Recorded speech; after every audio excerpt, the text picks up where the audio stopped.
जो प्रशासन की इकाई थी, प्रशासन की इकाई, और छोटा वाला जो सबसे छोटा प्रशासनिक इकाई वो थी गांव।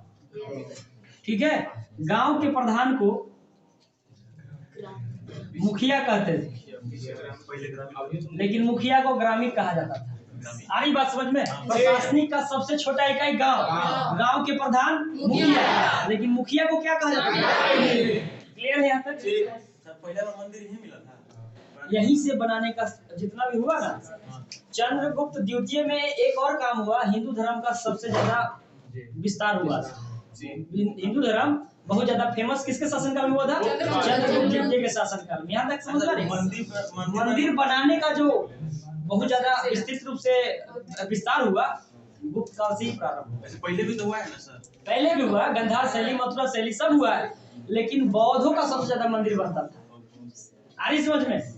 बुद्ध का मंदिर ज्यादा बनता था, लेकिन हिंदू का मंदिर गुप्त काल में प्रारंभ हुआ सबसे ज्यादा बनना। इसीलिए कहा गया कि मंदिर का बनना प्रारंभ कब से हुआ है? प्रजापति शिव जी का सिंधु घाटी मिला, बहुत मंदिर बन रहा होगा ना सर? हम बोल रहे सबसे ज्यादा, ठीक है, सबसे ज्यादा हिंदू धर्म का विस्तार चंद्रगुप्त द्वितीय के शासन काल में हुआ, और गुप्त काल में मंदिर बनाना सबसे ज्यादा मतलब बनाने का जो सिलसिला हुआ वो इसी काल में प्रारंभ हुआ। तो कहा जाता है कि मंदिर बनाने का जो प्रारंभ काल माना जाता है वो गुप्त काल को माना जाता है। आ रही बात समझ में? कुछ लोग होते हैं जो छोटा मोटा काम कर देते हैं, लेकिन कोई आता है और वही कामों को बहुत विस्तृत रूप से करता है ना, तो उसको कहते हैं कि यहीं से शुरू हुआ है। आ रही बात समझ? सेम चीज वही। गुप्त काल में सबसे ज्यादा सोने का सिक्का चला। सोने का सिक्का। आपको इससे तीन चीज सवाल आएंगे। सबसे पहली बार किसने चलाया, सबसे ज्यादा किसने चलाया, और सबसे शुद्ध किसने चलाया? याद रखिएगा, सबसे पहले हिंद यूनानी ने चलाया। सबसे पहले, अभी तो आप नहीं पढ़ी पिछला क्लास, तो कोई इशू नहीं है, आप एक बार वीडियो देख लीजिएगा, पिछला क्लास सब बैकअप हो जाएगा। ठीक है, हाँ, like share and subscribe, bell icon दबाना ना भूलें। बढ़िया लगे चाहे खराब, कमेंट जरूर करिएगा। हम करते हैं, लेकिन उनको बता दीजिए। हिंद यूनानी ने सबसे पहले सोने का सिक्का चलाया, सबसे ज्यादा गुप्त कालों ने चलाया, और सबसे शुद्ध कुषाणों ने चलाया। ठीक है, लिख देते हैं। शुद्ध का मतलब 24 कैरेट। शुद्ध मतलब प्योर। तीनों में सबसे प्योर चलाया कुषाण। तीन जगह चला ना, एक चलाया हिंद यूनान, एक चलाया कुषाण, और एक चलाया गुप्त। ये तीनों चलाए। ये क्या है? सबसे पहले, ये सबसे शुद्ध, और ये सबसे ज्यादा चलाया ना। तो ये चलाया सबसे पहले, ये चलाया सबसे ज्यादा, लेकिन इन तीनों में सबसे प्योर किसने चलाया? 24 कैरेट ही होता है 100% प्योर। तो यहाँ पे कैरेट से हमको कोई मतलब नहीं है, बस इन तीनों का कंपैरिजन किए तो पता चला कि कुषाण काल का जो है ना सोना सबसे ज्यादा शुद्ध था।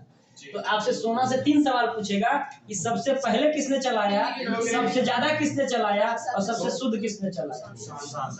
तो सबसे पहले किसने चलाया, सबसे ज्यादा किसने चलाया, और सबसे शुद्ध किसने चलाया। क्लियर है? तो ज्वेलरी बनाने का सोना छोड़ो ना, तुम क्या टेंशन ले रहे हो।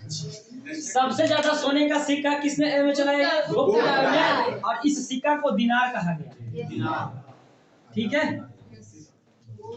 गुप्त काल में चांदी का सिक्का भी चला, चांदी का सिक्का भी चला, ले, और इसको कहा गया रुपया का। क्या कहा गया? रुपया का। ठीक है, इसको क्या कहा गया? रुपया का। यहाँ जो राजस्व की स्थिति थी, राजस्व टैक्स, वो 1/4 से 1/6 के बीच में था। 1/4 या 1/6 दोनों के बीच में था। इसका मतलब समझते हैं ना? 1/4 लिया जाता था। आपका जितना पैदावार होगा उसका 1/4 से लेके 1/6 तक लिया जाता था। चौथैया भाग या छठैया भाग समझिए। यहाँ तक क्लियर है? गुप्त काल में जो पुलिस अधिकारी होते थे, पुलिस अधिकारी होते थे, उसको दंड पासिक बोला जाता था। दंड पासिक। पुलिस अधिकारी को क्या बोला जाता था? दंड पासिक बोला जाता था। और पुलिस के जो सबसे छोटे कर्मचारी थे, सबसे छोटे मतलब क्या? नहीं, फोर्थ क्लास में नहीं होते हैं? अरे नहीं, फोर्थ क्लास वाले वो क्या जो झाड़ू वाड़ू करते हैं? अरे भाई, ग्रुप डी, हाँ, वो जो नहीं होते हैं झाड़ू वाड़ू करने वाले, वो जो छोटे कर्मचारी थे ना, उनको चाट या भाट कहा जाता था। चाट या मतलब पुलिस अधिकारी को दंड पास से, अब पुलिस के कर्मचारी जो सबसे छोटे कर्मचारी थे, उनको चाट या भाट कहा जाता था। गुप्त काल में सिंचाई के लिए, गुप्त काल में सिंचाई के लिए रहट देखे हैं? रहट या घंटी, रहट या घंटी यंत्र का प्रयोग करते थे लोग। क्या करने के लिए? सिंचाई करने के लिए, सिंचाई करने के लिए। ठीक है, यहाँ तक। जो महिला वेश्यावृत्ति करती थी, वेश्यावृत्ति करती थी, उनको गणिका कहा जाता था। गणिका, पिछले क्लास में हमने बताया था कि रूपजीवा भी कहा जाता है। किस काल में? क्या था? स्वतंत्र वेश्या को रूपजीवा भी कहा जाता था। किस काल में? वैदिक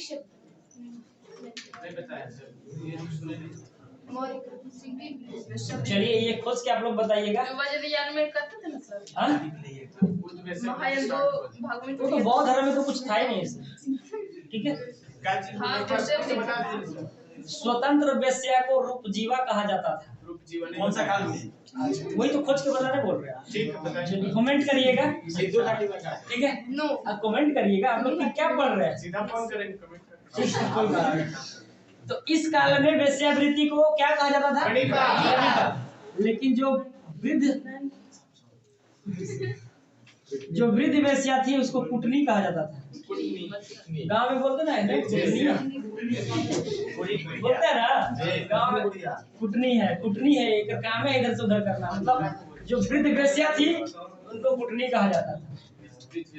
और देखिए, जो कालिदास द्वारा रचित है, कालिदास द्वारा अभिज्ञान शाकुंतलम,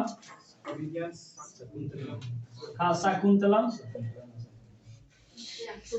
अभिज्ञान शाकुंतलम, इस पुस्तक का पहली बार, मतलब यही पुस्तक है जिसका यूरोपीय भाषा में क्या हुआ है? अनुवाद है।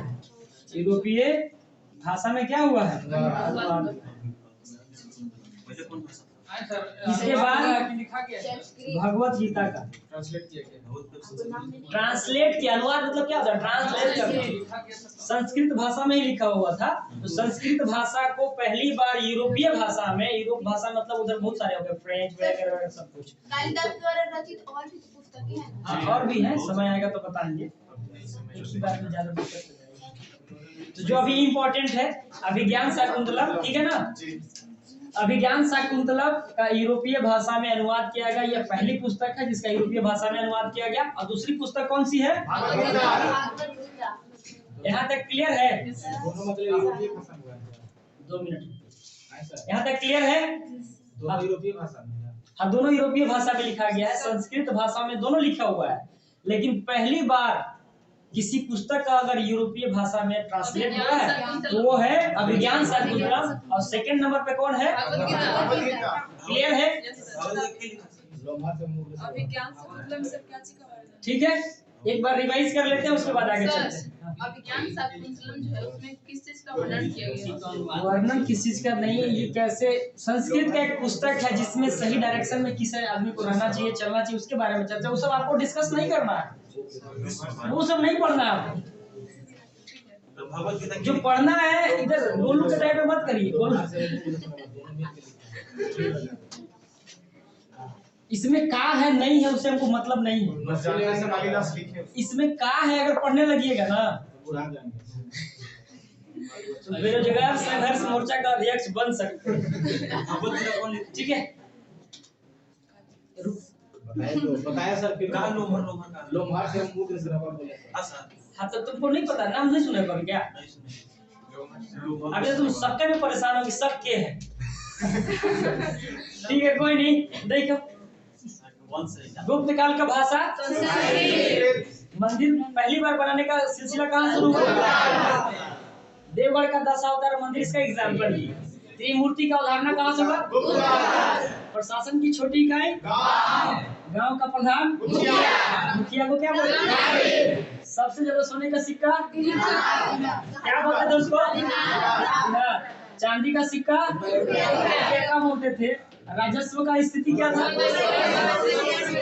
पुलिस अधिकारी को, छोटे कर्मचारी को भाट सिंचाई के लिए, वेश्यावृत्ति करने वाले को, वृद्ध वेश्या को। कालिदास द्वारा कौन सा पुस्तक लिखा? इसी का पहली बार क्या किया गया? भारतीय भाषा में। क्लियर है? तो ये था गुप्त काल। बहुत छोटे छोटे सामंतों में बैठ जाता है कौन? गुप्त काल। अब जब हुनों का आक्रमण होता है, जब हुनों का आक्रमण होता है तो गुप्त वंश छोटे छोटे सामंतों में बढ़ जाता है। उसी में से एक महत्वपूर्ण सामंत है पुष्यभूति। ठीक है, उसके बारे में हम लोग अगले क्लास में पढ़ेंगे। लेकिन एक नोट आप लोग लिख लीजिए या ध्यान में लगा लीजिए कि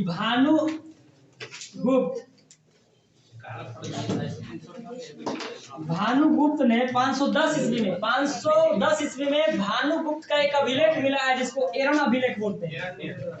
एरन ने नहीं, एरन अभिलेख। एरन अभिलेख। तो एरन अभिलेख में पहली बार सती होने का प्रमाण मिला है। ठीक है, सती होने का प्रमाण मिला है। क्या मिला है? प्रमाण मिला है। ठीक है, किसी भी लड़की का मतलब औरत का सती होने का पहली बार प्रमाण 510 ईस्वी में कहाँ मिला है? एरन अभिलेख में। एरन अभिलेख किसके द्वारा लिखा गया था? क्लियर है यहाँ तक? तो ये था आपका गुप्त काल। अगले क्लास में देखेंगे आगे। सर घंटी यंत्र क्या है सर? घंटी यंत्र बताइए। बच्चा वाला सवाल बात